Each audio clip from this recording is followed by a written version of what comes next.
A lot of people and some knuckleheads are putting all the blame on Victor Wembanyama for the Spurs Game 2 loss on Friday night.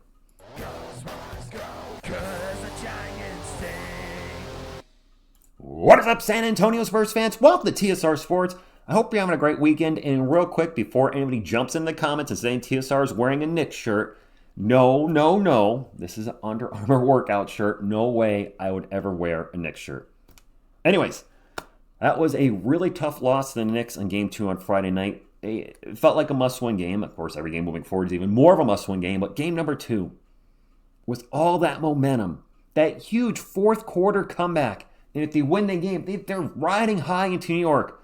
But instead, with 14 seconds left, and you've probably seen this play, but somehow you have not, this happens after Victor Wembanyama rebound. Bounces the ball off of Stephon Castle's back. There's then a foul on Jalen Brunson. Brunson makes 1 or 2 free throws. Wemby takes the last shot of the game. He misses it from around the elbow. The Knicks win Game 2, 105-104. And for the record, some blame obviously should be placed on Wemby. I don't know about necessarily chokes the game away, but yes, some blame should be placed on him. Maybe Stephon Castle as well for not making sure Wemby's going to pass it to him. But what about Mitch Johnson? Should Mitch have some of the blame? I'll address that in a few moments, but let's get into how everything kind of played out. Wemby gets the rebound. Mitch Johnson is waving the guys ahead. He's yelling, go, go, go. Instead of calling timeout, he's yelling for the players to get up the court. And Spurs fans, we have seen this before in games. It necessarily hasn't worked out for us well every time, but we have seen this before when the Spurs have the last possession, the shot clock is off, and there's no timeout, and Mitch is saying, get up the floor and do something. So the staff, Mitch, they must all see something, right? I know it's a split-second decision, but they must see something. Let's switch camera angles.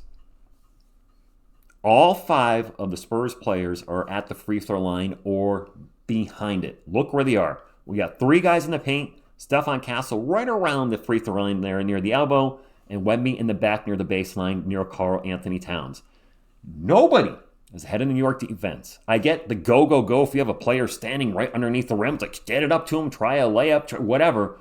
Nobody's ahead of the New York defense because the New York defense, 4 players are heading back in transition. 4. There is nothing here. Again, I understand to catch the defense off guard, but there's no off guard. There's nothing here. In my opinion, you need to call a timeout. I believe they only had 1 timeout left in the game. I get not wanting to use all your timeouts. The shot clock is off. You need the best shot possible to either win the game or, worst case scenario, this thing goes to overtime. You could not call a timeout. Let's talk about what Wemby and Steph had to say after the game. Wemby said, I threw that one away. I messed up. It's like the body reacts quicker than the mind. We needed to win that game. This game was ours.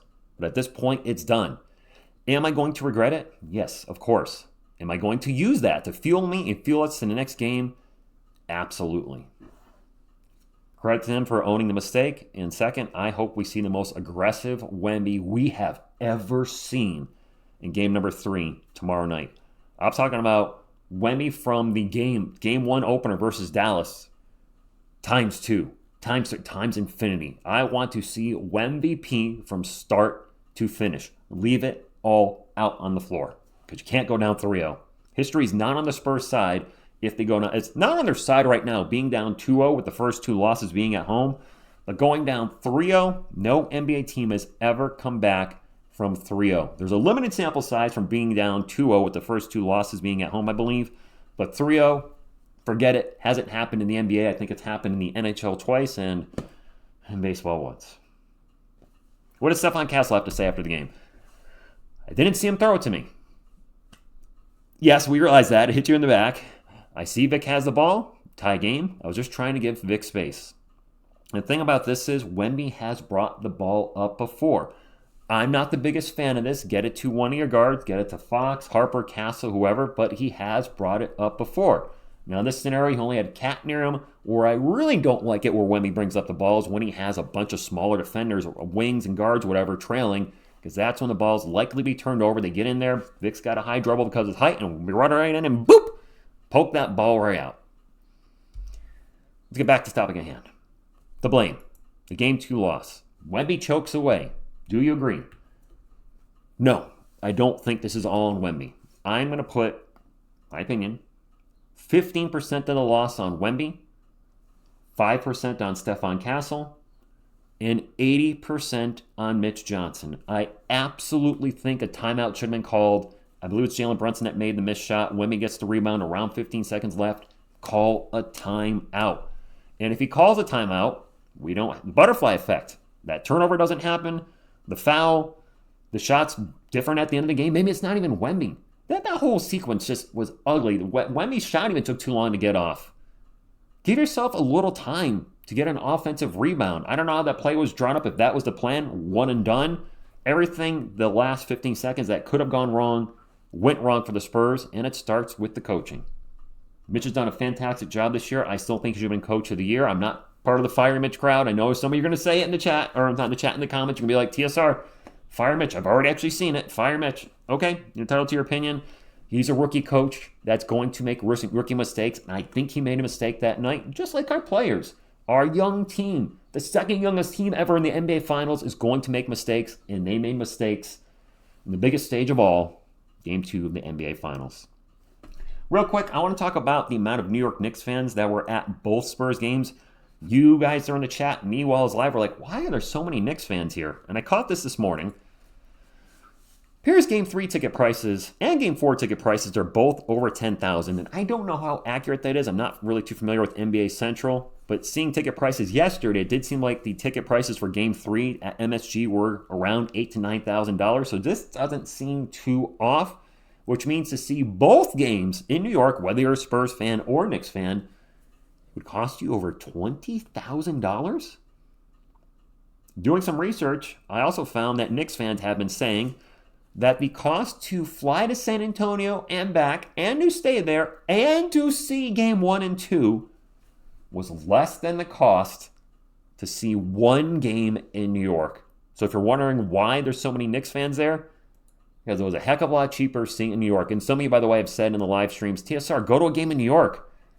I would if the ticket prices weren't the cost of like half a car. That is ridiculous. I'm not paying I love the Spurs. I would love to see them live in the NBA Finals. I am not paying $10,000 for a ticket. And that is nosebleed. No, it's not happening. All right, to wrap things up, guys, drop a comment down below. Do you think the Spurs should have called the timeout with about 15 seconds left? Or do you support other side of things? Do you think, you know what? Just go. Just go and see what happens. And if you are going to break down the percentages of blame like I did, I had it at 80, 15, 5. How much blame are you putting on Coach Johnson? How much blame are you putting on Wemby? And how much blame are you putting on Castle? I'm very curious where you guys stand. My apologies. I wish I could have did this video yesterday, but I was gone from about 7 a.m. to close to 4 p.m., so obviously it was not possible, but I did want to talk about this today with you all. I will be back live tomorrow night at, I think, 8:15 p.m. Eastern. Miss TSR should be here for Game 3. That is obviously a must-win game. The next 4 games are must-win games, in my opinion, or at least the next 4 out of 5 are must-win games. There you go. And I do think we can still do this. I do. Maybe I'm just a naive Spurs fan. I'm a homer, whatever it is. I still think they can win this series. I'm not ready to give up yet. Hit the thumbs up if you enjoyed the video and want to help support the channel. And subscribe to become part of our awesome Spurs community. I'll see you tomorrow night.